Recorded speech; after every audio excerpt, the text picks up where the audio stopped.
Dr. Janice Thorpe. Thanks for coming on the show. You're welcome. How are you today? I'm great today. Well, today we're going to talk about communication, and in your line of work, we would call that meta-communication. So we're going to communicate about communication today. But just starting out, when I think of communication, I have more of a traditional point of view. I think of more face-to-face, verbal communication. You know, this is how we talk to one another, build intimate relationships, and grow connection. But communication goes even deeper with nonverbal communication. So if I were to, be transmitting a message to you, and then I have, certain gestures that I'm portraying along with certain facial displays that might give an undertone to the message that I'm giving you. So communication is so deep, and there's many layers to it. Even further, thinking more into it, to add depth to a conversation, you could have, well-intentioned proxemics. How close are we sitting to one another? How far am I keeping myself from a group or from another person? And then, if it's appropriate, even haptics. Are we shaking hands? Are we touching? Is there a hug? So there's many layers to communication. And I think most people today, when they think of communication, think of a cell phone or a computer or an email. And I kind of reject that in a way, because we're losing, the one-on-one interpersonal communication a little bit.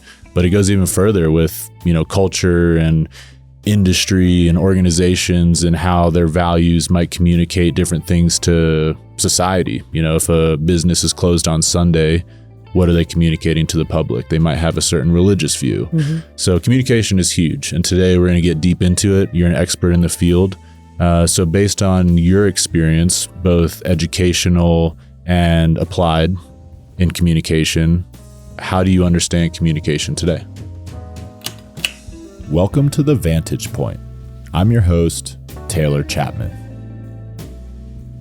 I think you laid out a great overview of the field already, so I'll just maybe add some context to some of that. Please, yeah. We make a little bit of a distinction, and one of the communications with an S is more, as you were describing, about the hardware, the cable lines, that the technology that makes it possible. But communication, as you articulated it, is of course about that human connection. Primarily, at the heart of communication is about connection. Whether we are also looking at or including the layers you mentioned, such as nonverbal or the haptics or gestures and tone of voice, pacing, all of those kinds of things, enhance or detract from what we're trying to communicate, the message we're trying to communicate.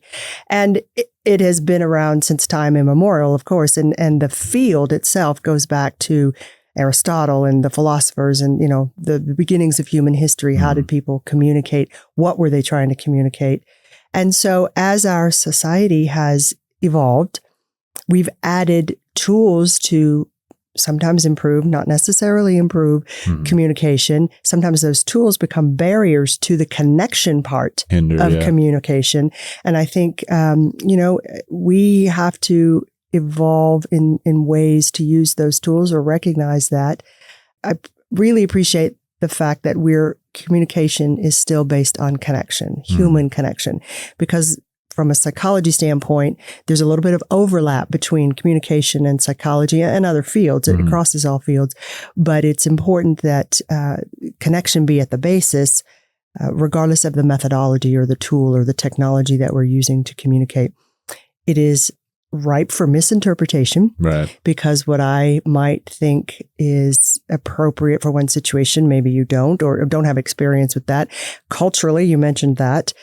Cultures definitely have their own communication styles.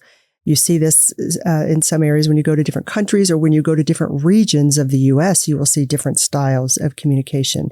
And so the more that you can recognize the fact that there are different styles, that if I were to sit here and cross my arms, it doesn't necessarily mean I'm bored. It could mean I'm cold, or it could just be a more comfortable pose.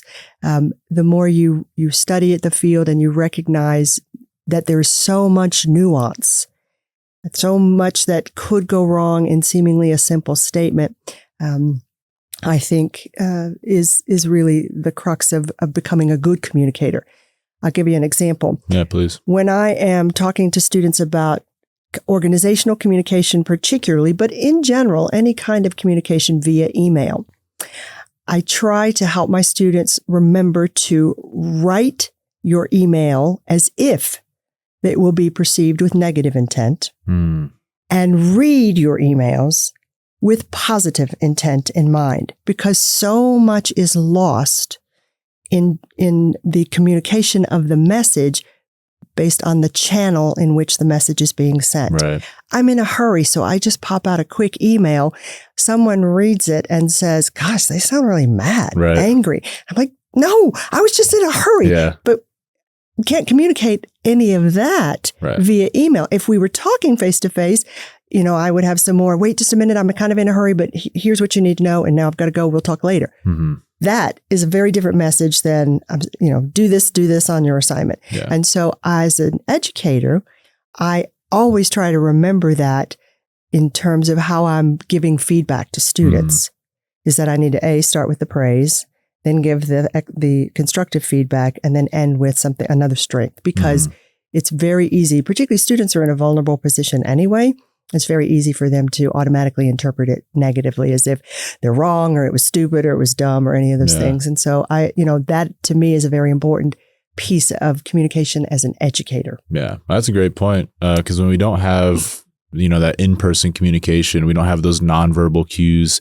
We don't have paralanguage. You can't hear pitch, you can't hear tone, you can't hear anything. And all you have is the email or the text message. And I think that's why, nowadays you put a period at the end of a text message, all of a sudden you're angry. And if you don't put the exclamation point or an emoji, you must be angry also. So there's so many things with the proliferation of technology and other, technologically based mediums or channels through which we communicate. It's confusing. Yeah. It's very confusing now.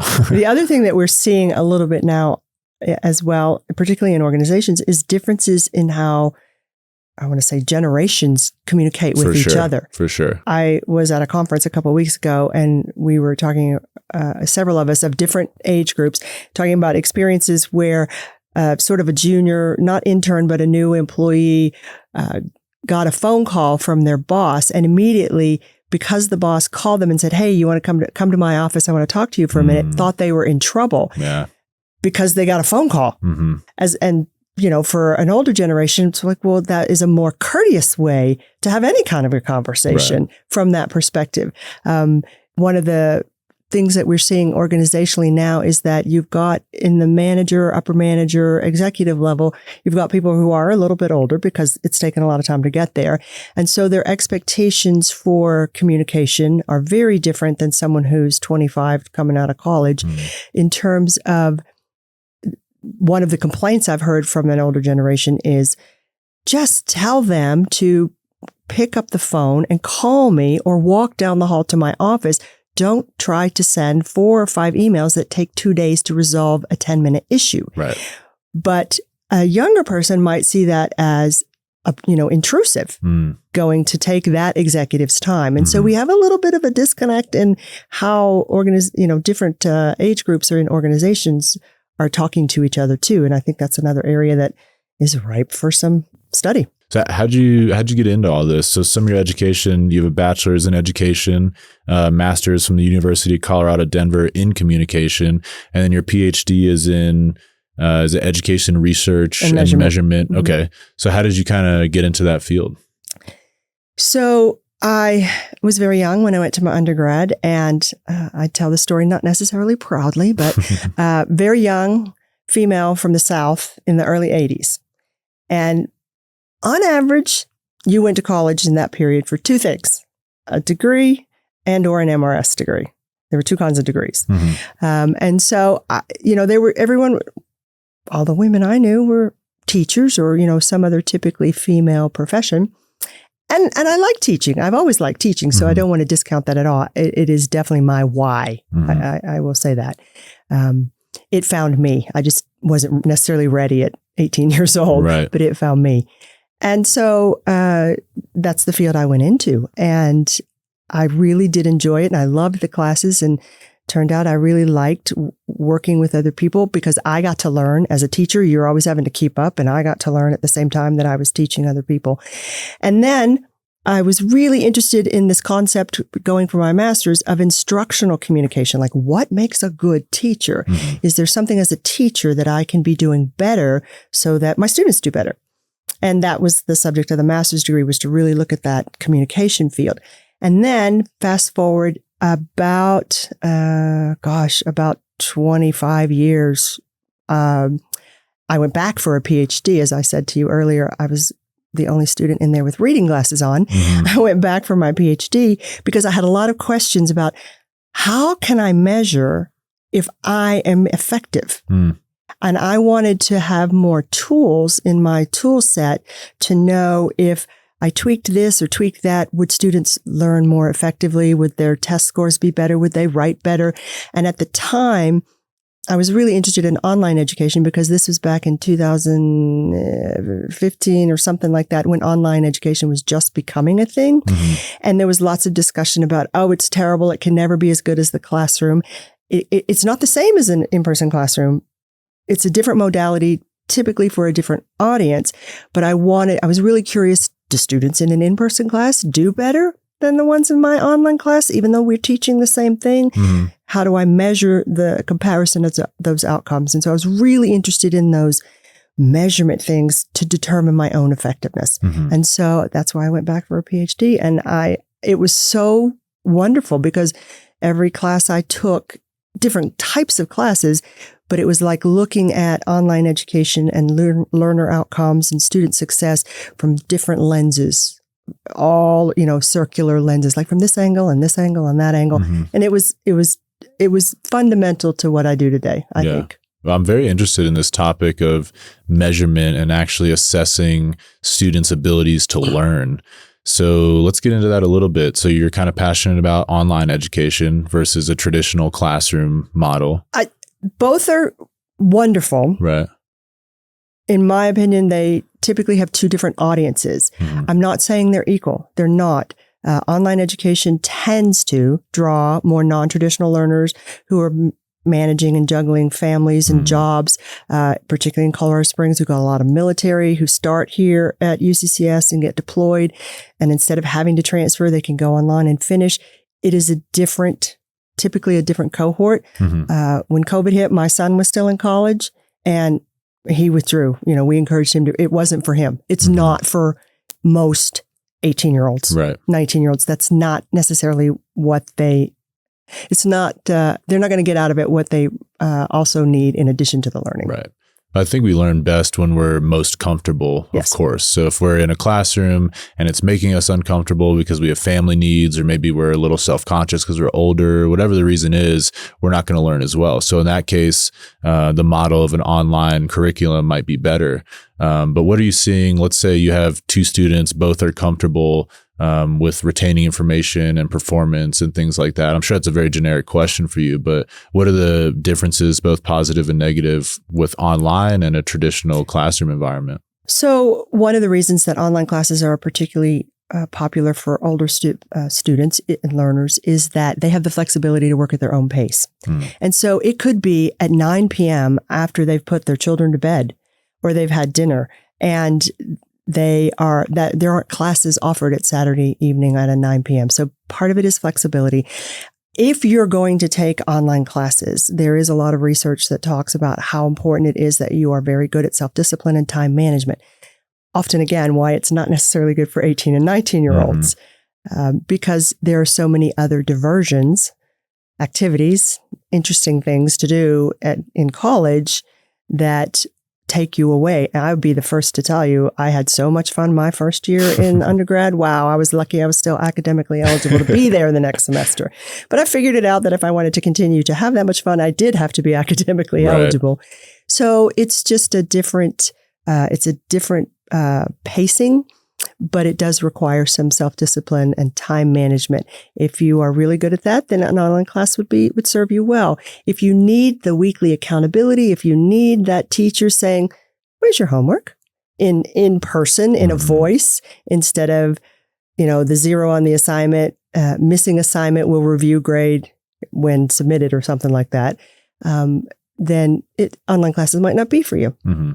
How about from a communication perspective? Like I kind of mentioned at the beginning, that instructor to student interaction. You know, It's there's different. there's a lot more things that the student can glean from a class. Mm-hmm. You know, maybe an instructor is more passionate, or they're incorporating something like music into the classroom or a video and these other things. Whereas an online class, sometimes you're just reading a textbook or scrolling through a PowerPoint or even listening to a lecture, but it's all very same. Like it's all very linear, I feel like. So it is and it isn't. Part of so when I first started teaching online, I really missed being in the classroom. I really missed my students. I missed, you know, having chats as you're walking out of class, as you're waiting for class to start. I miss getting to know them.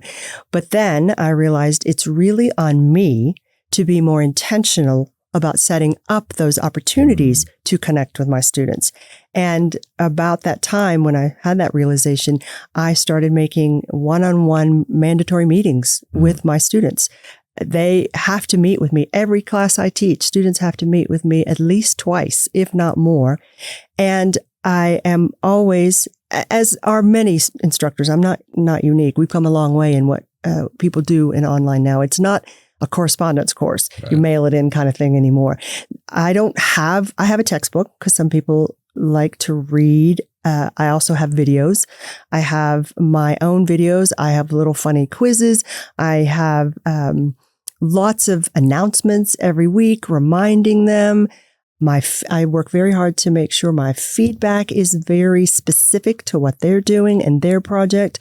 And they know, my students know I have office hours all the time and they're posted on a regular basis, and they know they can just call me on Teams. If they're sitting there doing work and they have a question, I try to get back to them pretty quickly. And I think that's one thing people, if you're going to teach an online class, the concept of work-life balance has to shift a little bit because you are intuitively accepting that students are going to do a lot of their work on the weekends. And so you need to be responsive. You can still set your boundaries, like let them know. One of the things that I do when I work with online instructors, particularly new ones, is if a student writes you don't have to solve the problem or answer their question right away, but you do have to let them know, I saw your email.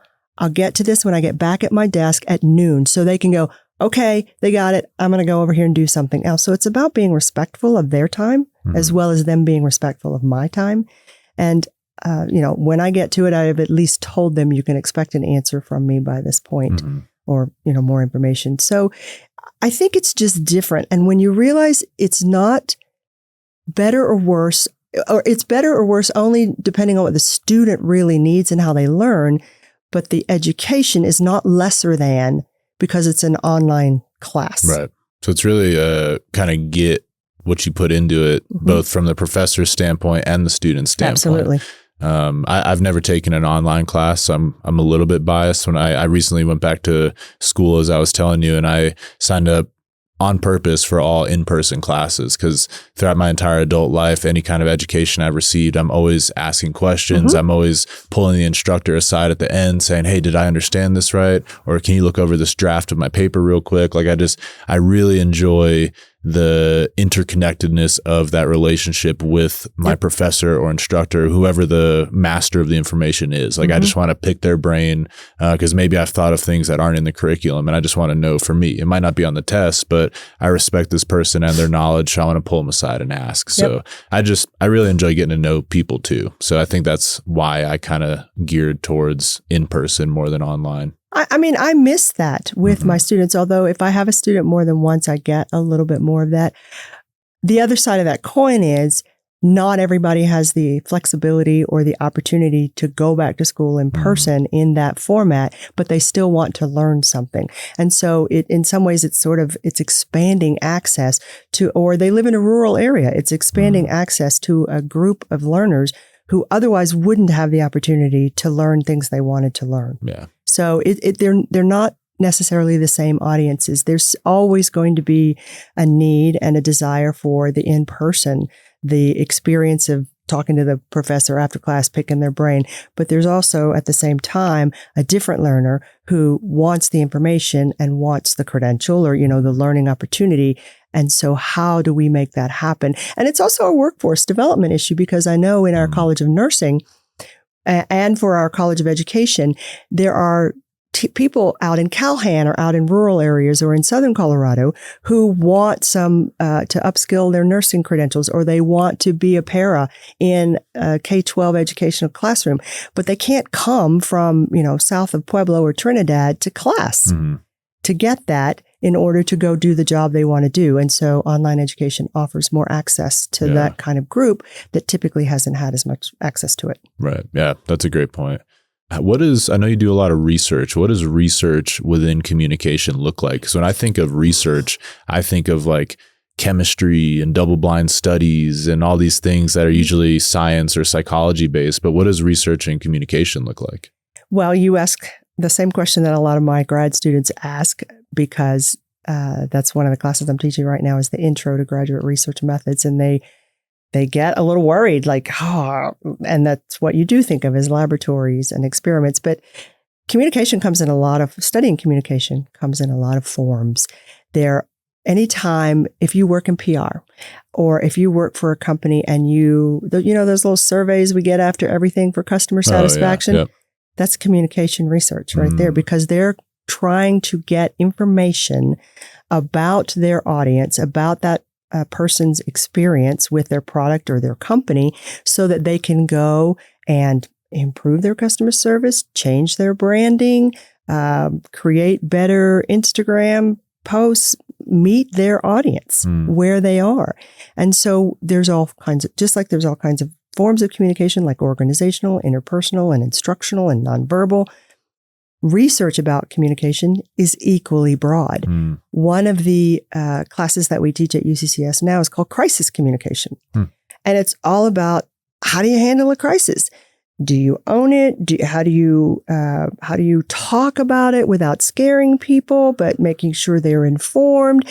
How do you minimize damage to the brand or the company? All of those kinds of things. How do we prepare leaders to handle media questions from media, to talk about the crisis?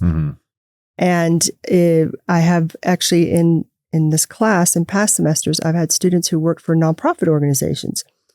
And one of them was studying how, I guess someone in a nonprofit had been accused of embezzling money, taking money from the nonprofit, which is a crisis from a nonprofit perspective in reputation, potential donations, things like that.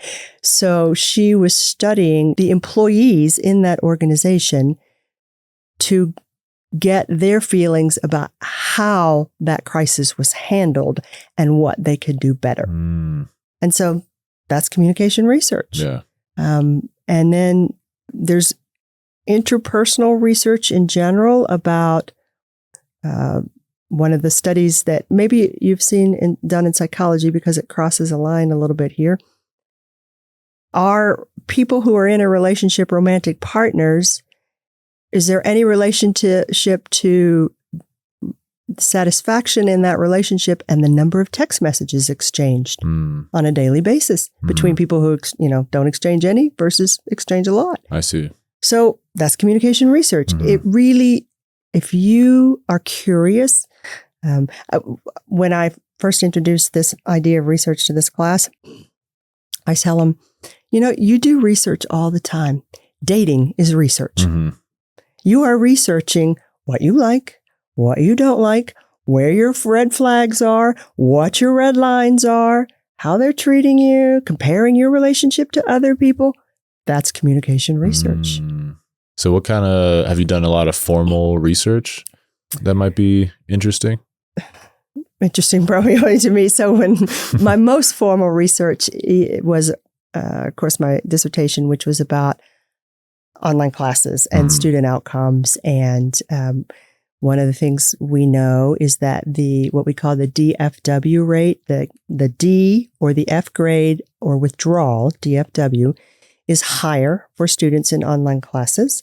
And so that was sort of one of the things I was really interested in Was there, did you get a lower grade? Right. For whatever reason. Just to clarify, that's just saying online students are more likely to have lower grades or withdraw from class? They're more likely, if you look at an online class versus an in-person class in general, the percentage of D's and F's and withdrawals is higher in the online version of a class than in the in-seat version of that class.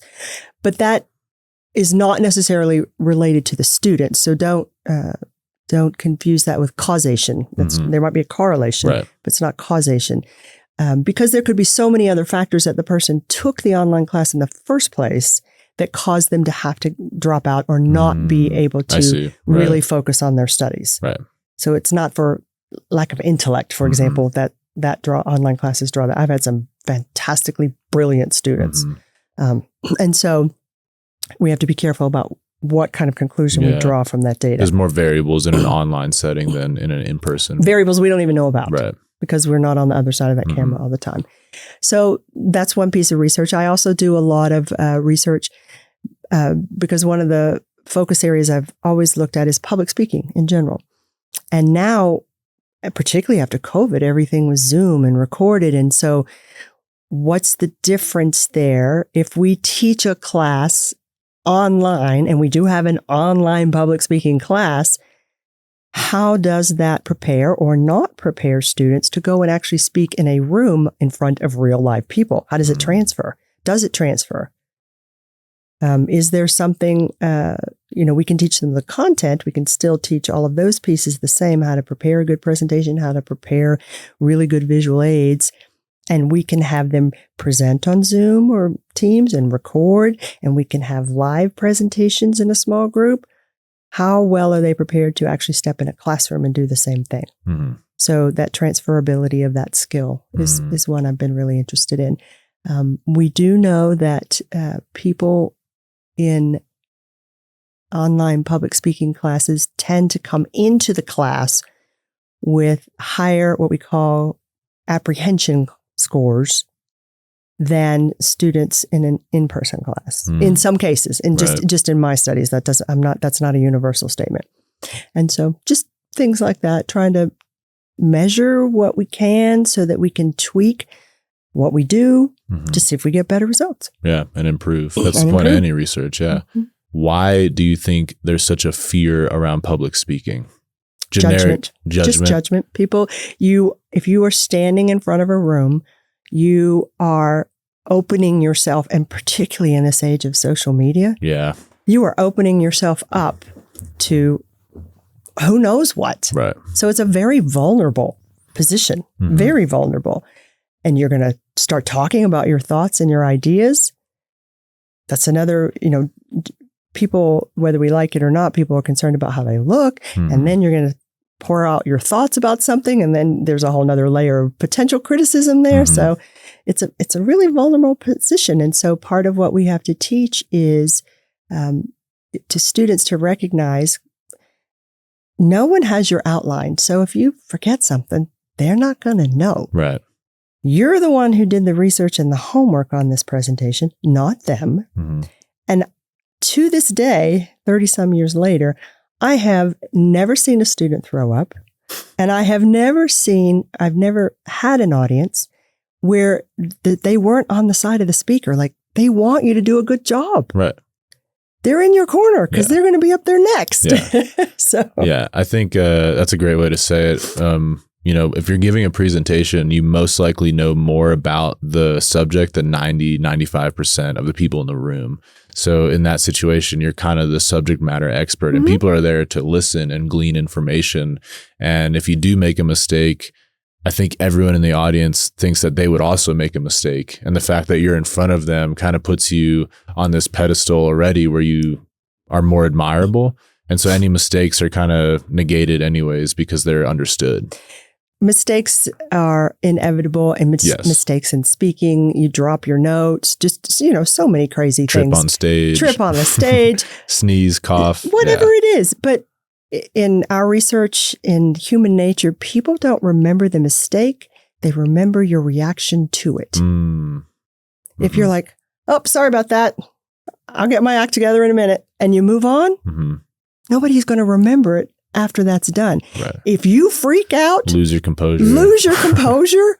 That's what they're going to remember. Yeah. So you really do kind of have to learn to let it go, move on. Mm-hmm. Fake it till you make it. I know that's an old saying, but we teach students to really, how are you thinking in your head? Mm-hmm. What are you saying to yourself? This is going to be awful. I'm going to fail. Well, you're kind of going to have a self-fulfilling prophecy there if you don't slow down and change that thought pattern. Right. Fake it till you make it. I did the homework. It's going to be fine. I'm not going to die. Mm-hmm.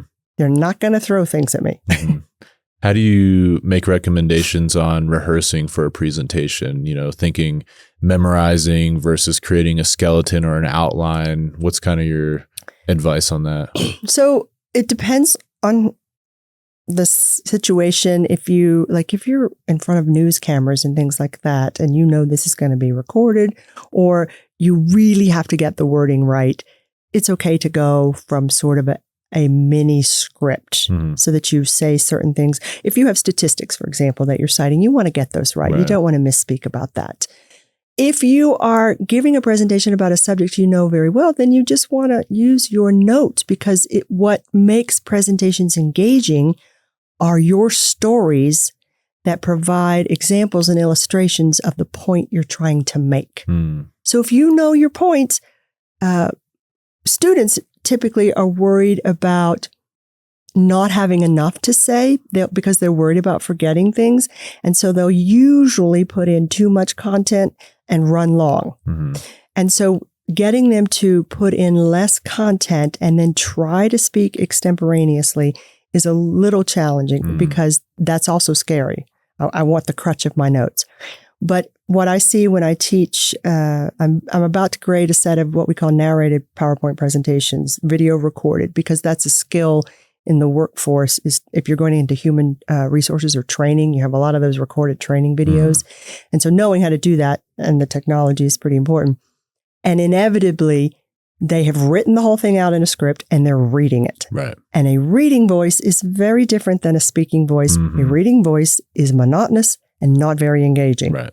And so getting them to let go of a script and just speak with natural tone and inflection and pauses. And so you misspoke a word and you have to say it again. That's much more authentic and much more engaging and much more human. And so that's something that we really work on. You also have to know yourself. I've been doing this a long time. So if you tell me, I want you to talk about this, and you have 30 minutes, I'm going to have a little 3 or 4 bullet points of things I know I want to cover. And I'm just going to go from there. But I have practice. I have a lot of stories. I'm a talker. I'm in calm. So, I think that is part of just practice. Yeah. One thing we have found with research is we've done a comparison of student speeches and their speaking apprehension in 16-week classes versus 8-week classes versus 4-week classes. Oh, interesting. And the students that have the best outcomes are the ones that take the 4-week version because they don't have time to worry about the next one. Move on. Get to your next speech. Just keep doing it. And then it has opportunity. It doesn't have enough time passage to forget what you practiced, what you did wrong last time, and have you worry about the next one. You just have to go. Yeah. I wonder what would happen if you kept the same pace for the 4-week class for the 16-week class, though. Well, in a 16-week class, you only meet once a week. Right. In a 4-week class, you meet 4 days a week, and then the class is over. I see. And so you're just going every week. Okay. Man, that's interesting. I don't think I would have guessed that.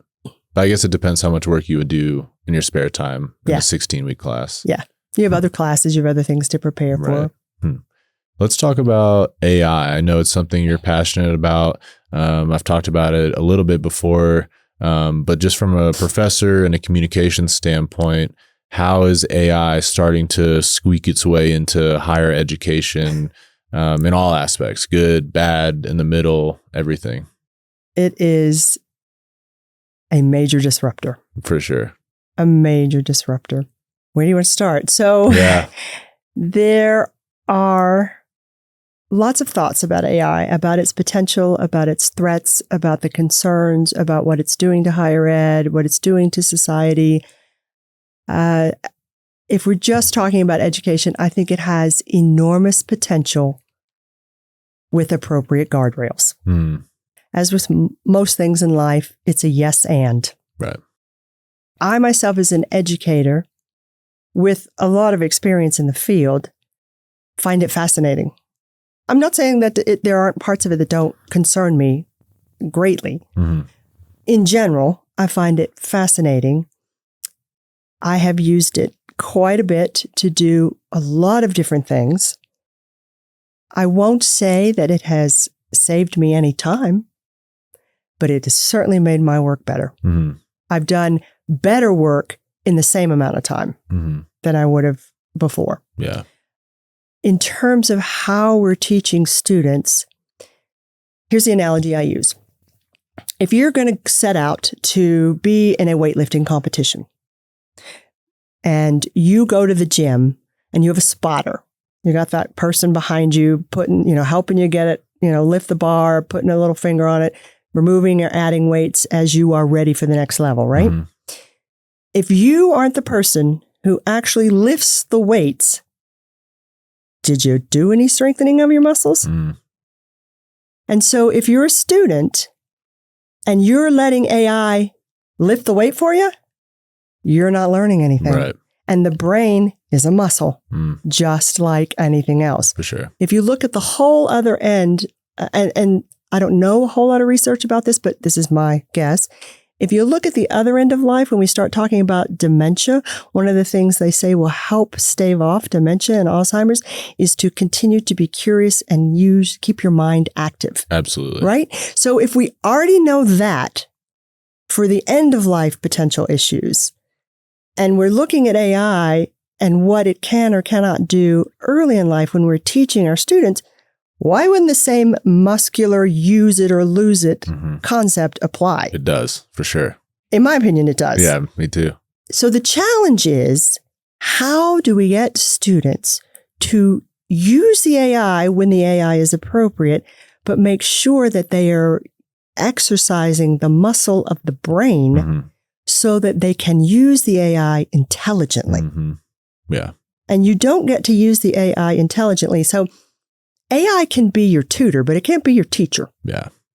Yeah. And so what I'm finding and reading and practicing, if I can, is that we as educators need to shift a little bit and not worry so much about the outcome. We're always submit the paper and I'll grade it. Submit the product and I'll grade it. Submit the whatever it is, essay, research paper, and I'll grade it. That's the outcome. AI can give us a lot of outcomes and a lot of facts. And I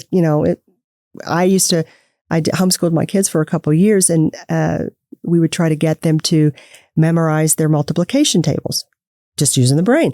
They're like, Mom, I have a calculator. Why would I do that? Well, I want you to use your brain and make sure you can do it and make sure you can check the calculator, because this is when it was new. But how do we help them do the heavy lifting, guide them to do the heavy lifting so that they are better able to use AI to its full potential when they're older and they would need to apply it to different scenarios? And I think that's really important. So instead of focusing on outcome, I think educators are having to really think more about, well, what's the process that leads to that outcome? And how can I craft that process and look at their thinking at every step of the process before I just wait for them to turn in the paper? Right. I'm glad you brought that up. We're on the same page for sure. I kind of bring a psychology standpoint to the use of AI. But like you, I've definitely used it, how I've used it. And I think this is a very, great way to use it is for psychology class. We have 3 tests. And for each test, the professor gives a study guide. There's no actual information on the study guide. It's just, very basic things. Understand who Sigmund Freud was and his role in psychology. Okay, I have to go in and fill all the information out based on the textbook and other research. Understand the hippocampus and its role in anxiety, let's say. So I got to go in and fill out all the information. So we have these very long study guides that are just kind of prompts, but it's up to you, the individual, to fill out the information. So for these classes, I would go in, I would do it over the course of the, couple weeks that we're covering those few chapters, fill out all the information. And what starts as a, 2-page study guide turns into an 8-page document that I've now filled out. But I've done the work myself. And that's the key for what I'm about to say, because then I'll take that study guide, put it into AI, and I will now have it run endless questions on that study guide for me. And I'll change the format, ask me true, false questions, ask me multiple choice questions, ask me short answer questions, keep track of areas that I'm struggling in and keep track of areas that I'm excelling in, push the gas on the areas that I'm struggling in and put questions to the side where I've already kind of mastered them. And it just turns into this very dynamic, interactive tutor, like what you were saying. Then it's not the teacher, it's tutoring me, but I've put the information in there. And what you're saying is if you use AI as the spotter, the spotter's lifting the weight for you, you would say, fill out this study guide for me and then ask me questions on it. You're going to get every question wrong because you didn't do the work yourself. Yeah, I would totally agree. And so back to way before online and AI came around, one of the things that we know, people have different learning styles. Some people are auditory, some people are visual, some people are kinesthetic. And there are people, I was sort of one of those people, particularly in my early years. If I went to class and sat on the front row, and we know that people who sit on the front row, if you go back into the classroom, you sit in the same seat you've always sat, you'll get a better grade than if you move around. But we also know that there was a lot of discussion when laptops came out, and people were like, oh, I can take notes on my laptop and I can really type everything the professor's saying. And what we found is that the people who take notes on their laptop do not do as well as the people who take notes and outlines by hand, because you can type much faster than you can write. But what happens when you're taking notes in class? You have to do what? You have to synthesize that information and get the important parts and write that down. And it's that connection from the synthesis through your hand to writing it down is where real learning takes place. Right. People take notes on their laptop because they think, oh, I'm going to go back and look these over. Right. But skimming the notes 20 minutes before the test or even the night before the test is not the same thing as synthesizing what you heard and writing it down. Right. So we already know that from a kinesthetic perspective. So what you described is you doing the synthesis and finding the information. You didn't physically write it down, but you had to go get it, synthesize it, and type it back in, and then feed that into AI as your tutor as a second level of getting you to recall the information. If you try to skip that piece and you just say, fill out this for me, you haven't done the synthesis part. Right. You haven't done the lift. And then when you go to recall it, it won't be there. It's not there because you didn't strengthen that part of the muscle. But you can recall how to go find the information, which is going to be Google something or ask AI, et cetera. So that's what that now is I think a big educational challenge is we can't, our curriculum, the word we use is pedagogy, our instruction can't be about fact regurgitation. I mean, it shouldn't have been about fact regurgitation for a long time now because Google's been around for or whatever.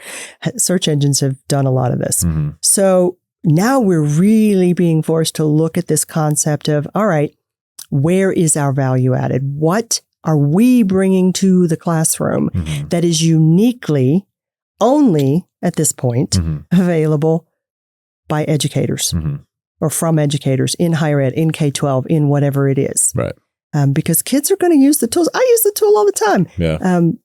We're talking about something or I read something in the paper and one of the first things I do is go, that name sounds familiar. Where have I heard that? And I go look it up. Right. Or I find something else I'm looking at. I was like, wait a minute, I don't know if I believe that. And I go look it up because I'm curious. And so facts are at our disposal. What are we doing with them? How are we connecting dots? How are we synthesizing the information? How does it apply to this situation or that situation? Or does that fact change when you're in a different country or, whatever? Yeah. I think that's where we're having to shift. Yeah. You kind of been describing this concept, especially when you mentioned if you sit in the same spot in class, you'll remember information easier. We call that encoding specificity principle. So if you learn information and you can recreate the experience or the stimulation or what was going on around you, whether it was writing the notes and then you're writing on a test, or if you were typing the notes and now you're typing the test on a computer, if you can recreate that circumstance in which you learn the information, you're more likely to be able to have the memory and the recall to actually, transmit the information into whatever you're doing. But I recently read a paper which has everything to do with what you're doing. So this is very strange you brought this up, but it was called the memory paradox, and it was written by Barbara Oakley, who's an American cognitive psychologist.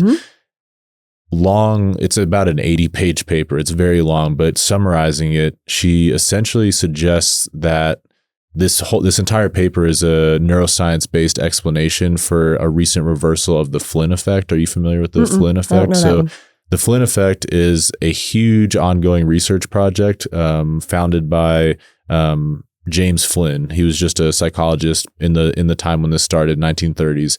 But it's measured IQs in first world countries since the 1930s. So up until the 2000s, early 2000s, this IQ trend has steadily increased, and they've named this the Flynn effect. Okay. So in the early 2000s and up until recently, this trend has capped and is now reversed.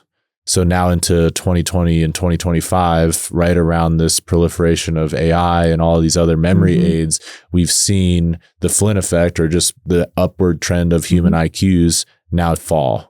And so this paper is a neuroscience-based explanation as to why this is happening. So she has two main arguments. One, which I'm sure you're going to be able to speak to, is the educational shift away from direct instruction and memorization. So kind of like you were suggesting, how has pedagogical models evolved or shifted over the years that are maybe hurting us? And then the other one, which I'm very passionate about, is the habitual cognitive offloading to other devices. So I think this trend started kind of flattening in the early 2000s with the internet. And, we've had calculators for a long time, but just now we have calculators in our pocket. The internet, we're Googling things, that kind of has evolved into AI, and now it's doing things for us. We have GPSs taking us places. We have AI making our calendars. We've offloaded so many things, cognitive offloaded so many things that we're no longer working that muscle, like you're saying. We have a lifter doing everything for our brains. I'd love to hear your perspective on this. I mean, I think you're right. You're talking about cognitive offloading, and the result of that becomes what I'm reading as a term called cognitive debt. And so if you are offloading all of that, you're not using your brain, right? Which is a muscle.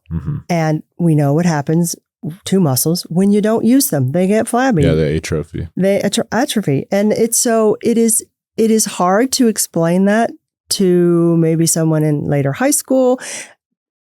At UCCS, our students are very busy. So many of them work part-time. They're trying to take a full load so they can get out more quickly. We have a lot of military vets there because they're using the GI Bill, or they're taking classes concurrently for some reason, military-affiliated families and such. And so people have a lot of other demands on their time, and it is attractive. It's an attractive option. Like, I kind of know the stuff, but I don't really have time to do this right now. So I'm going to let this do it for me.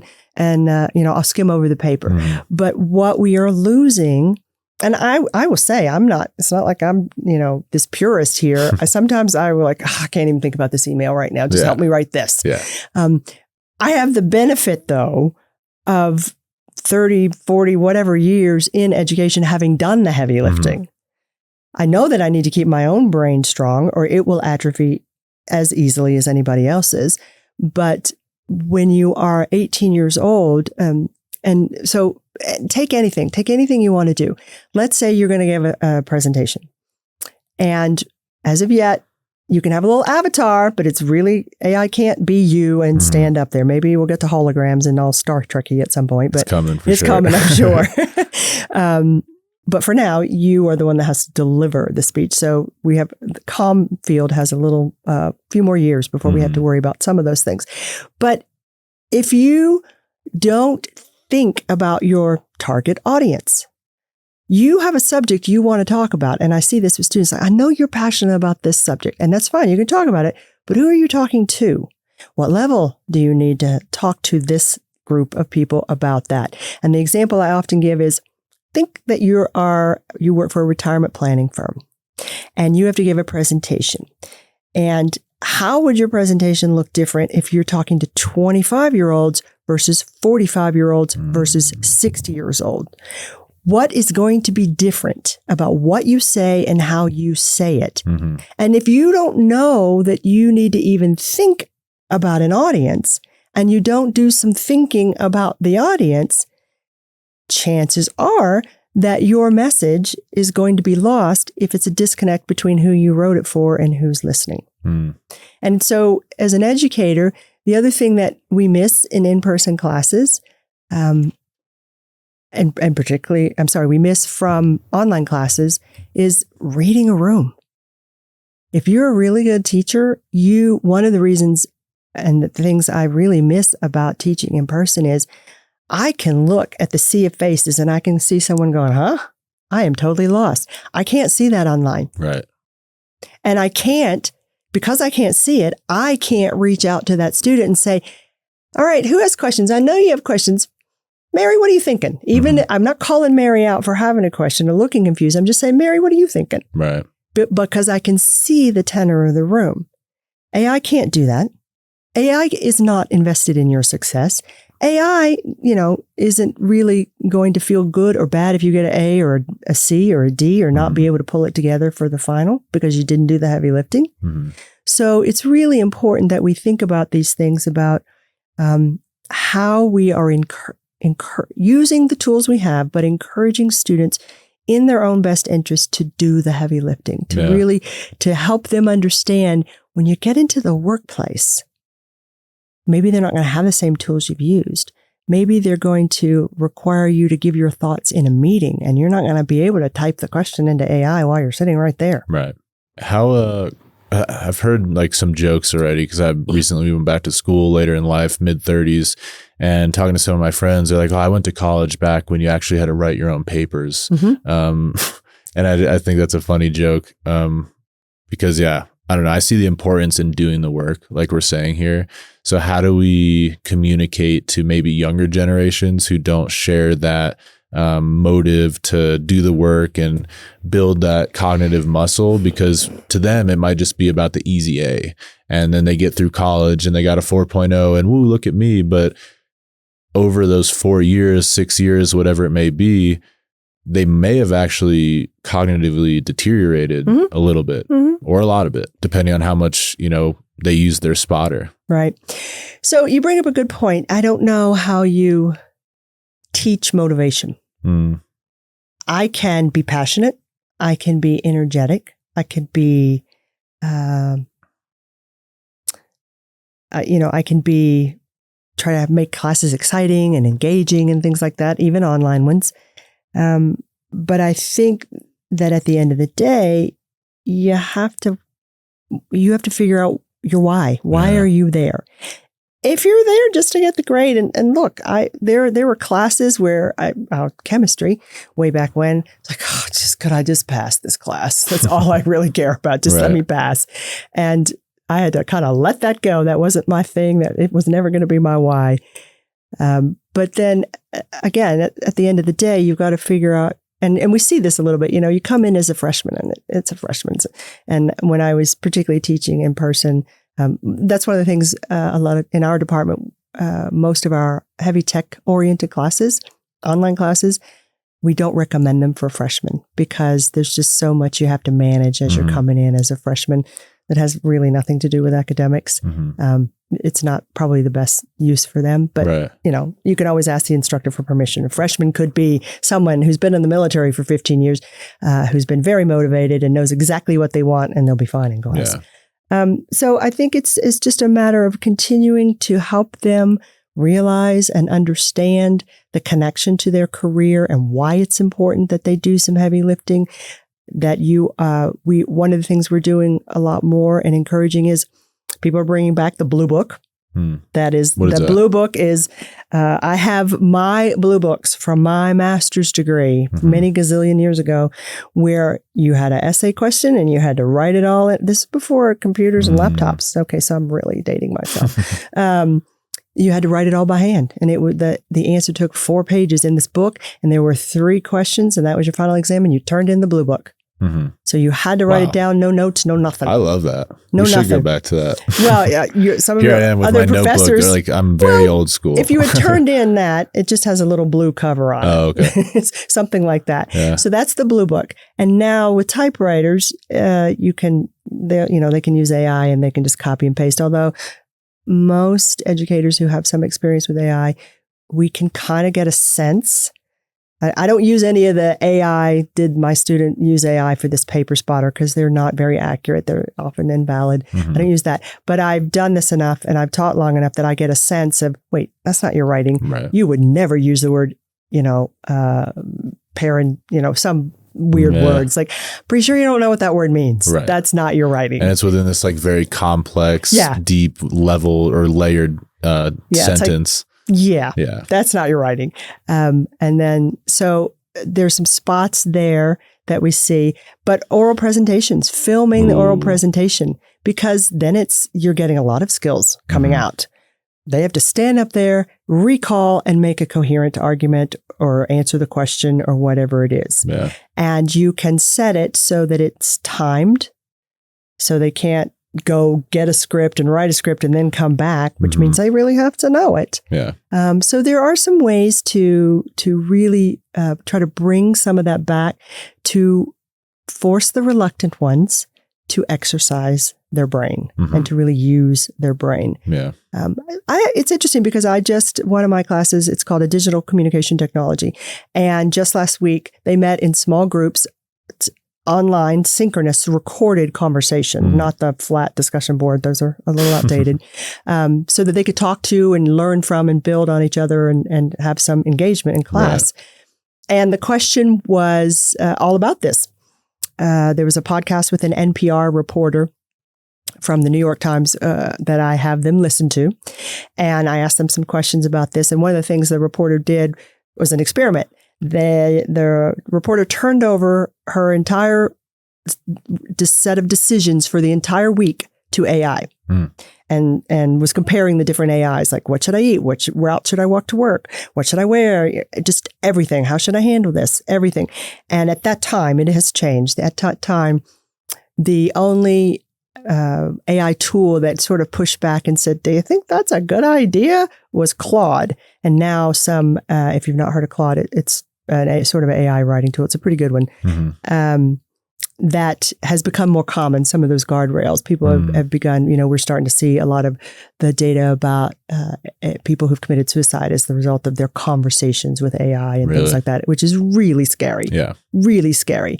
And so, but that's a lack of humanness that the AI still at this point doesn't have. Yeah. And so anyway, the students were talking about use of AI and did they consider it cheating and what was the difference between their expectations for use of AI and their instructors that they've been seeing. And I had a good number of students, of course it was being recorded and they knew I was going to listen, but I had a good number of students saying, I don't use it. I mean, I'm paying for this. I need to do the work. I know I need to do the work. They sounded genuine and authentic, but I was pleasantly surprised. They recognize the dangers, but they also see where it can be really fun and useful, planning a vacation or something like that. For sure.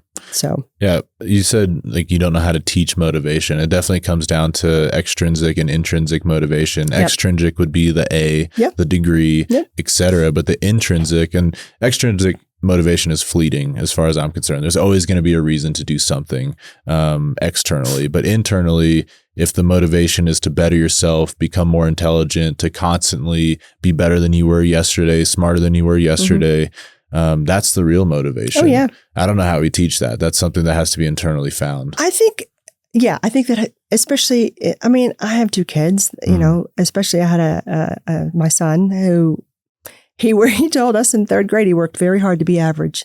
And as an educator, I'm like, oh my God, what am I going to do with this child? he's fine now. He's almost 26. He's great, but he found his own motivation. Right. As much as I would try to instill it or push it, or as someone told me, stop trying to optimize him.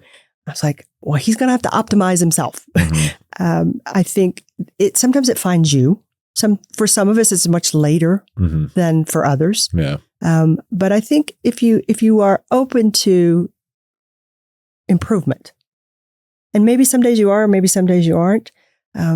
For me, I'm just a really naturally curious person. That's good. And so I think if you're a curious person, there's something you want out of going to college in the first place.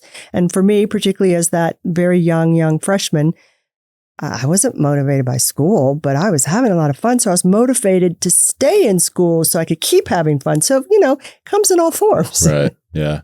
Yeah. I think the motivation comes, down the road. If you used these memory aids for all through college and your workplace, later in life, you're going to be in a workforce where you have people who are able to critically think, able to problem solve, and people who are not.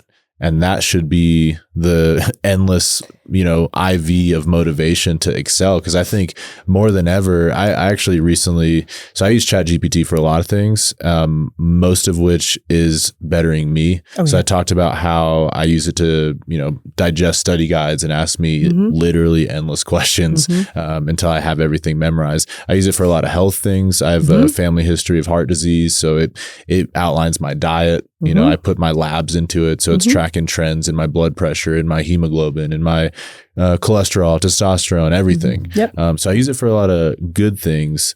I just forgot where I was going with that. Okay, it happens.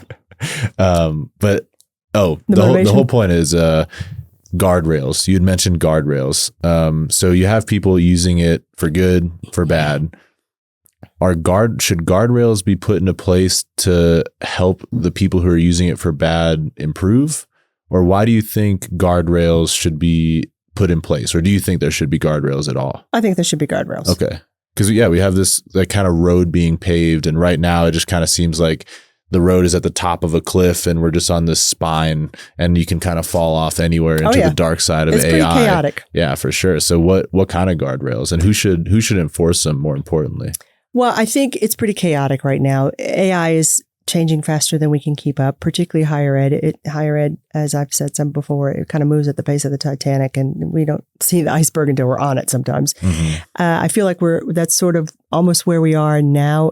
AI's been around for a while, but now we have to pay significant attention to this and how it is disrupting what we do and how do we adapt to that. Right. So guardrails need to come in a lot of areas. I will say that nationally, there are no federal guardrails at this point. There's still a lot of conversation. Colorado has actually taken the lead on some of those guardrails, and I think it's called SB 24205, something like that. And it is all about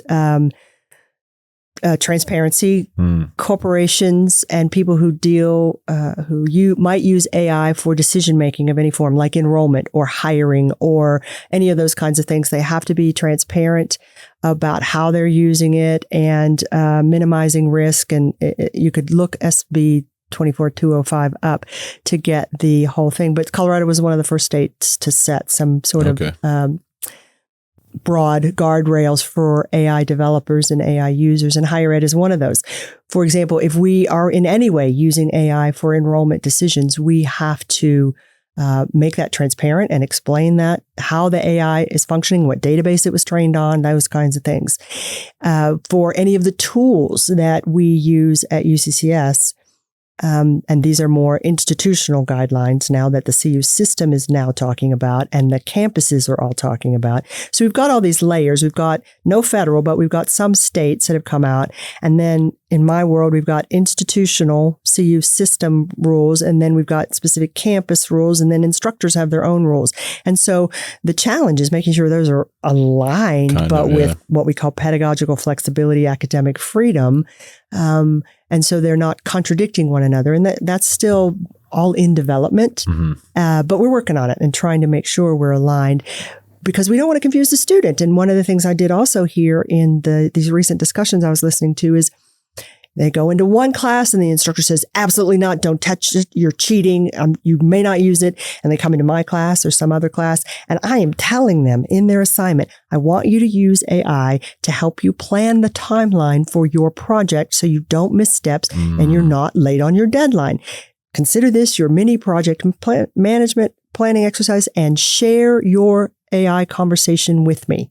So I look at everybody's AI conversation to see what questions what's the context they're putting in? How did they describe the final project? Because that's their thinking process. And I don't really care what their end product looks like, but I want to know, did they give it enough information to give them quality output? And did they evaluate the output critically? Right. Okay. So that's the way I use AI in this class. And so they were saying, don't use it over here. It's cheating. And then they get in my class and I'm saying to use it. And so we have to make sure, not that instructors need to be all consistent. We either all don't or we all do. That's not academic freedom and that's not realistic.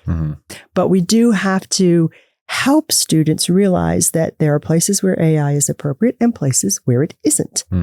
And explain sort of why we're not allowing it here, and why we think it might be useful here, and things to consider if you're going to use it. And so in my class that they do use it, and actually I have students using it in all classes.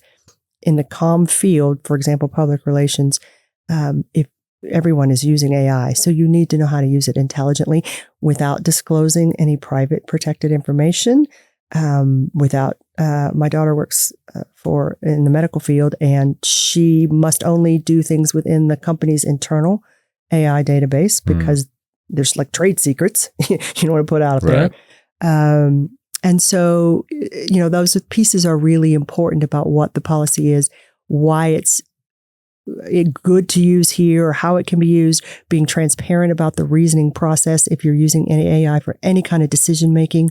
Those are some guardrails that need to be sort of, I think, at a minimum. And it all comes down to protecting the user and their privacy. And their intelligence. Well, unspoken, yes. That's where I tend to veer in this whole discussion of AI.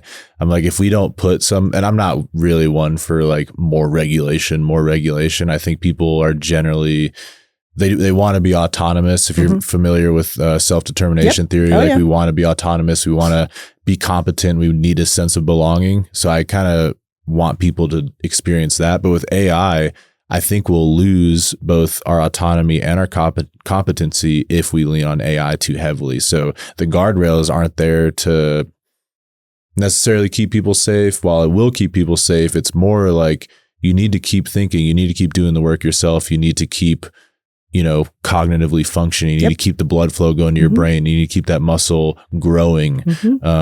That's where I go with it. So, and that's my why. Yeah. And I think that's important for students to really understand. When you get into the workplace, particularly now, the job market's pretty tough. We are reading everywhere for college grads and entry level because, you read a lot about what AI is doing for those entry level jobs. So then what are you bringing? If AI can do it and you're just parroting the AI, what are you bringing? You're like everyone else then. Exactly. Yeah. Or not valuable to the company. So particularly in comm, as you're reading all of this about jobs being replaced, the standout skills are the communication skills, the ability to communicate technical information, to write really clearly, to work well in a team, to take initiative, to think critically about, wait a minute, that doesn't make any sense. And I am going to, in the next class, encourage my grad students to use AI for data analysis. And it can do it, but I've done it. I always do everything first myself to see what I get. And I put a whole bunch of data in there, and not to get too technical, I was asking it to analyze these 2 columns of data and give me the correlation coefficient between, I forgot what anxiety score, public speaking anxiety, and, I don't even know what the other variable was. But anyway, now I can't remember. Just to give me a correlation coefficient. And it came back and it said, okay, analyze your data. And the correlation coefficient in this case was 0.52. And I looked at, because I did it in Excel myself first, and what they had reported was something called the regression coefficient, not the correlation coefficient. But I only knew that because I knew how to do it. You knew it, yeah. And so my point to my students is, imagine you are on the marketing team trying to decide whether your next Instagram campaign or social media campaign should be done on Instagram or Facebook or Twitter or whatever. And you're analyzing this data about hits and likes, and you get it wrong because you trusted the AI. Right. That's my pitch to students. Yeah. You can't even spot where the problems will be if you don't understand the concept yourself. Yeah. Yeah, exactly. Man, scary times. It is. I talked to my father about this. He's 80 and he just can't believe what's going on. He's very disconnected. Like it's a beautiful thing though. He's so happy. Just kind of shifting gears, thinking of, speaking of being disconnected, I know you spend a lot of your time on a sailboat with your husband.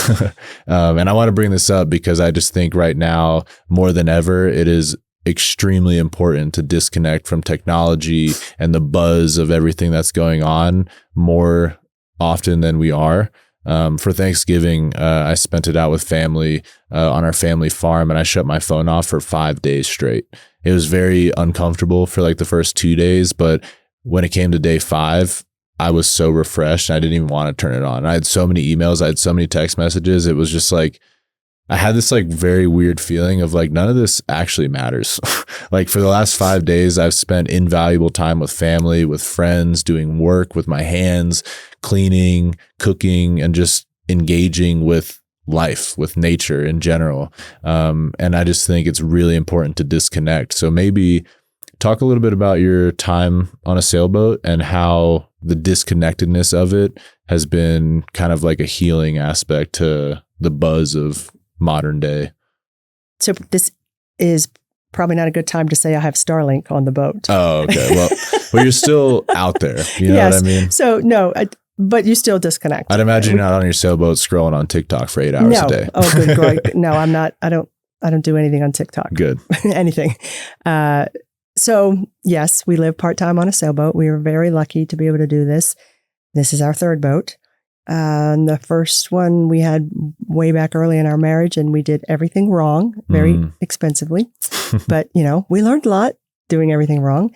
And then we had a second boat that we actually, in 2005 to 2007, we sailed around the world with our kids. Wow. Which was, and this points to your disconnect point. Yeah. That was when email, I think all that we had at the time was email, no smartphones, maybe a Game Boy, I think my kids had. They were 5 and 7 when we left and 7 and 10 when we came home. But the beautiful thing was, to the disconnect thing, is email was such a treat because we had a satellite phone and it was really expensive to download email and you couldn't have picture attachments or any of those things. But that's how we got weather, was via email. And so once a week, we would turn on email. And I remember it was near October, and my daughter's best friend had sent a little email and said for Halloween, she was going to be Hannah Montana. And our daughter said, "Who's Hannah Montana?" A big popular show back then. And it was like, this is beautiful. Yeah. She has no idea who it is. That's awesome. It's fantastic. And so it was a very different form of socialization for them and for us as a family. That's all we did. It was a lot of family time together, just happened to be on a boat. But it was, I remember my husband saying when we came home, we know our kids so well. We homeschooled them. That was really the hardest part. But it was a beautiful, disconnected 2 years for the most part. We'd get news occasionally. At the time, Hurricane Katrina happened while we were gone. And it was just, we could watch it and see it, but it was from a distance. And it was like, it was just weird. What is happening over there? We didn't get the visceral kind of sense, maybe, for better or worse. So that was a beautiful disconnect time. Fast forward, now we have this boat, just my husband and I, which is a very different experience. And there is nothing, well, he will say, I can think of some other things, but he will say, nothing soothes the soul like a clear starlit sky on the ocean. Yeah. And he's very much about getting away and disconnecting. And he loves and I like it too, to be fair, he likes the self-sufficiency of it all. Like, I'm in charge of my own destination, my own power. Fate. My own water, my own fate here. And he loves that real physical sense of things. Mm-hmm. Yeah, my father was in the Navy during Vietnam, and he talks about that all the time. They used to sail from California, Hawaii, over into Asia, and just talks about being out on the top of the boat, or I don't know what you would actually call that. The deck of the boat, yeah, and just laying there staring at stars in the middle of the ocean. I can't even imagine what that looks like. But you literally sailed around the world. Yeah. Okay. How did that experience change your perspective of life after the first time? So it was a while. It was 20 years ago. Wow. That we did it. My husband always wanted to do this. Always. And, he's saying, I want to sail around the world. And, it's so romantic. Of course, I'd love to do that. I had never set foot on a sailboat until I met him, ever. I was 30 years old. So it was a big change for me. But I was like, well, okay, yeah, let's do this. My curiosity sometimes could get me in trouble. I didn't know enough to be scared. Right. Which maybe sometimes is a good thing. It's a beautiful place to be. Yeah, I just didn't know enough. Yeah. I had been sailing with him on the first boat, and like I said, we did everything wrong. But this sounded like a great adventure, and it's certainly a unique opportunity that he worked a little bit while we were sailing so that we'd have some income. And so it was a unique opportunity, and it was wonderful. What I learned, we met people from that experience who were doing the same thing that we are still friends with. We're now going to the kids' weddings because we're still connected. Wow. One of the couples that we met 20 years ago just came with us on this last boat in Scotland this year for a month. What I learned so much about myself. People would say, weren't you nervous or weren't you scared? I was like, I honestly, I didn't know enough. And they'd say, well, it's so dangerous. And you kind of step back and you go, well, yeah, driving I-25 is dangerous. There's lots of things that could happen. I wasn't being cavalier. We weren't being cavalier. My husband was very serious about the logistics and the planning. We had all kinds of drugs on board. We had a satellite phone on board in case we had to call for help, which we actually did have to do in the middle of the Pacific Ocean. Really? And so we'd taken medical classes. I mean, we had prepared as best we could. And we just decided to go because it was such a unique once-in-a-lifetime opportunity. But a couple of things do stand out. I remember being in this little teeny island off the coast of Australia, about 1,000 miles, called, I think it was not Cocos, Christmas Island. Mm-hmm. And it's at that time, a very small fishing community of mostly Muslims. And so the women, they were all fishermen, and the women would wear not the full burqa, but, the traditional Muslim gear. And I remember going to the school for field day, the local school. Two things. One is my daughter was 10 and we wanted to get off the boat and go to the grocery store. And I said, well, you're not going in that bathing suit because that's not how they do it here. So either you put on the appropriate clothes or you're staying on the boat. That's so stupid. It's hot. Blah, blah, blah. I said, well, it's your choice. You can stay on the boat or you can dress appropriately and go. So we went. She struck up this interesting conversation with an Australian woman who had married a Muslim fisherman. And it was the best intercultural lesson she's ever going to have, ever. And then that same day, that we went to field day at the local school, and there's a mom in her, long full gear, and she is running. It was like track day or something. And it's hot as heck. She is running along the field with her 6 or 7-year-old screaming his name. Come on, come on, come on, come on. And all I could think was, she's just like me. That's exactly what I'd be doing. We're not that different. Mm-hmm. It was just so poignant at that moment. Like, I am way the heck a long way away from home. And I'm from the South, and I'm from rural South. And so it was just a moment like, A, how lucky am I? B, look how much we really have in common when we get to the heart of these things.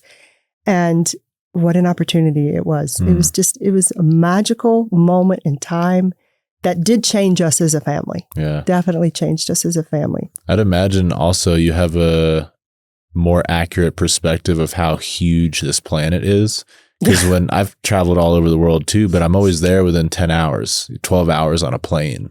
10 hours for you might only be 100, 200 miles, nautical miles. Yeah. So like, it's very interesting. Like to get to Australia, it wasn't a 18-hour plane ride. That was probably months of time, right? Well, we stopped and rested. We stopped in New Zealand. The kids went to school for 4 weeks in New Zealand. I didn't care what they did. Just get off the boat. Wow. Cool experience. Yeah. And so they go to, when they're that little, they just go barefoot and they swim. And I was like, I don't care what you do. Yeah. So we stopped and we experienced what we could. But yeah, so the longest passage people are usually interested in was from the Galapagos Islands to the Marquesas, which was 17 days. It was the longest time at sea. Mm-hmm. That's a long ways. And it's a sailboat. Like you're sailing. It was a sailboat. Wow. Yeah. I'm intrigued. I could do a whole episode on just this experience. It was wonderful. Yeah. And now we're able to do it again. And I'm working this time and he does all the sailing and it's different, but we have explored some fabulous places and seen those places in a way that's different than if you're flying and staying in a hotel room and doing the, top 5 tour. Like we have to do our laundry. Yeah. And we have to go find a spare part in a foreign town, sometimes in a language we don't speak. And going to find a grocery store. We don't have a car. We're always walking there. And so you really, I think it's hard to appreciate how much time we call it foraging for food because that store doesn't have it. So we got to go to this one, or they don't have the spare part. So we got to go to this one. And honestly, the internet has made that a little bit easier these days because we can just order it and have it shipped to wherever we are. Oh, yeah. But the first time, things were just more difficult. I mean, just finding milk in some of those small little islands, like, wow, okay, I guess we're going to have powdered milk today. Again.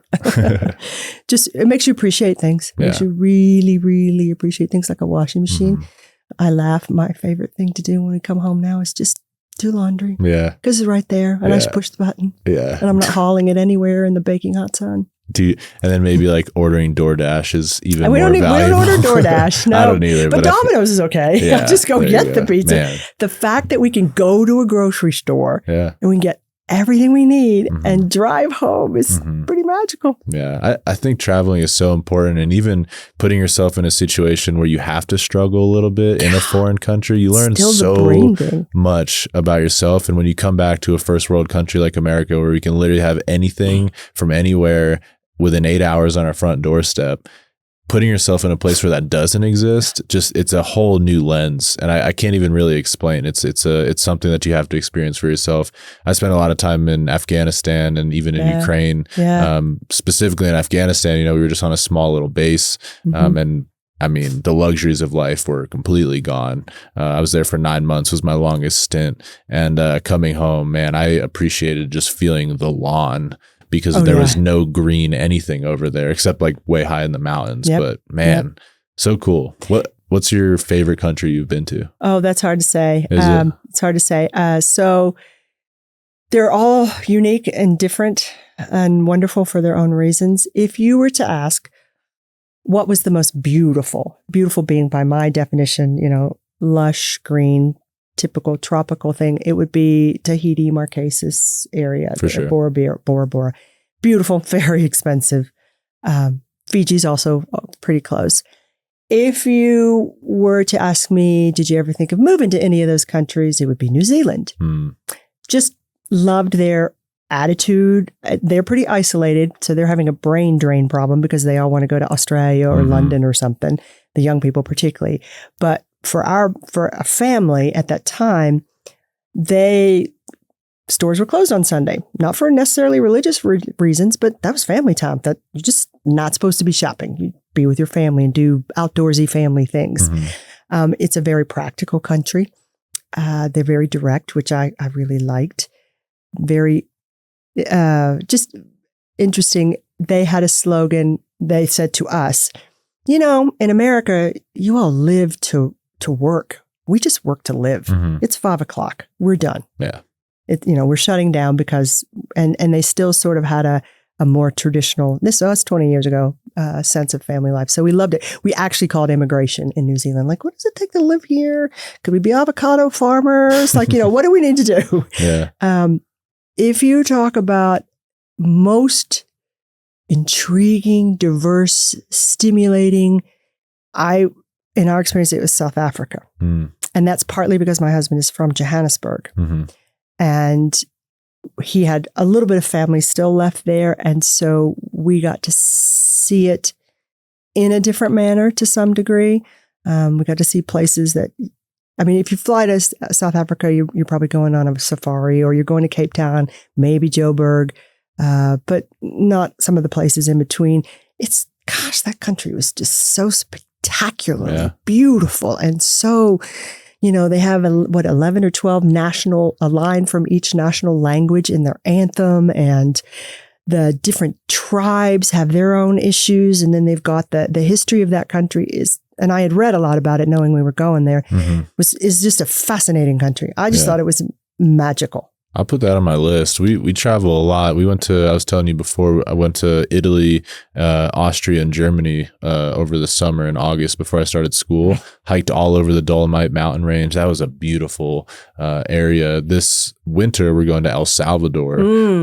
Just with everything going on there, it seems like a very beautiful country that's really on the up and up. So just kind of want to experience the culture in case that ever changes. Yep. But yeah, I don't know. I'll put that on my list. South Africa, we don't have any right now hard written in, but I'll put that down. Yeah.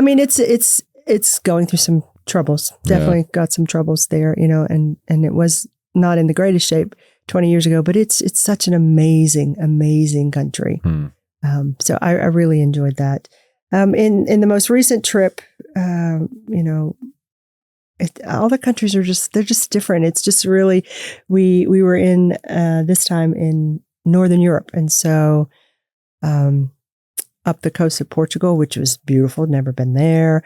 And then over to England. England is different than Wales. Wales is different than Scotland. We loved Scotland. It was just different to the people in England were different than the ones in Scotland. Scots are funny, very funny. I'd have to have sense of humor as how much it rains up there. And then we went over to Norway, and and we were very sensitive going over to those areas, particularly like when we went into Denmark. We're like, ooh, we don't want to be the ugly American here. We got a big, American flag off the back of this boat. And so, we try to be very respectful. You're in another country, and it's okay if you're uncomfortable because it's not your country. You need to be aware. And I think that can be exhausting, needing to be hyper aware, but it's also I think it's just a measure of respect. Yeah. It teaches you respect. For it sure. does. And it teaches you like, well, I don't know that I'd do it that way, but this is interesting. Okay. Just going out to, one of the things we saw, for example, in France, they don't go out to dinner with their kids. There aren't little kids with little iPads at the dinner table. It's just adults. It's like, that's very different than Americans. Yeah. Very different. And it's because they're very protective of sort of that adult environment and that adult time. And I don't know, it was very noticeable. I see the value in that. How about best food? Hands down. Not England. Okay. Spain, maybe? Spain? Okay. I haven't been to Italy. Okay. Spain's food was fantastic. Norway we had the best sushi ever in my life in Norway. Yes, they have a lot of good fish, but I don't know, it was just the way it was prepared. Yeah. That's pretty fun too. It's like, I don't know what I mean. I did not have any haggis. I was not going to go there. Blood pudding, not going there. Yeah, blood pudding. I've heard all about that. Never tried it. I know what it is. Didn't have it. We did try a couple of distilleries. Yeah. It's kind of fun. Just walking along and seeing what's there and being kind of open to it. We're very inquisitive. I'm very inquisitive. He's the introverted one. So I own it. Yeah. And I'm always curious and like, what's school like here? And, what do y'all do for fun? And we wanted to go to the pubs. We went to a soccer match up in England because that's so much of their culture. Yeah. And we wanted to see what that was like and ride the trains everywhere. We're not Ubering everywhere. Right. We're walking, we're riding the bus, just like, it's cheaper for one. So it's just trying to soak it in. Yeah. As opposed to wall it off. Right. You got a little bit of an anthropologist in you too then. Yeah, I just think cultures are fascinating. For sure, I think there's so many things that you have in common and so many things that are different. And it was just interesting. Yeah. And the differences aren't always a bad thing. No, I think that's the unique parts. Yeah. I think it's cool. Yeah, that's a message that needs to be relayed right now more than ever, I think. But man, this was a great conversation. I appreciate you coming on, Dr. Thorpe. You're doing great work in communication, making a better life for everyone who comes through your classes. I hope to take one of your classes one of these days. And I just appreciate you coming on. Thank you. And you guys are doing great things like these traveling around the world, sailing around the world with your children. And I mean, you're just living a life that most could only dream of. So I just encourage you to keep doing it and keep doing your thing because it's good stuff. I'm very lucky. Yeah. I don't not for a day think that I'm extremely, extremely lucky. Yeah. I love what I do and I get to do it and people pay me. Yeah, there you go. Well, I appreciate you coming on.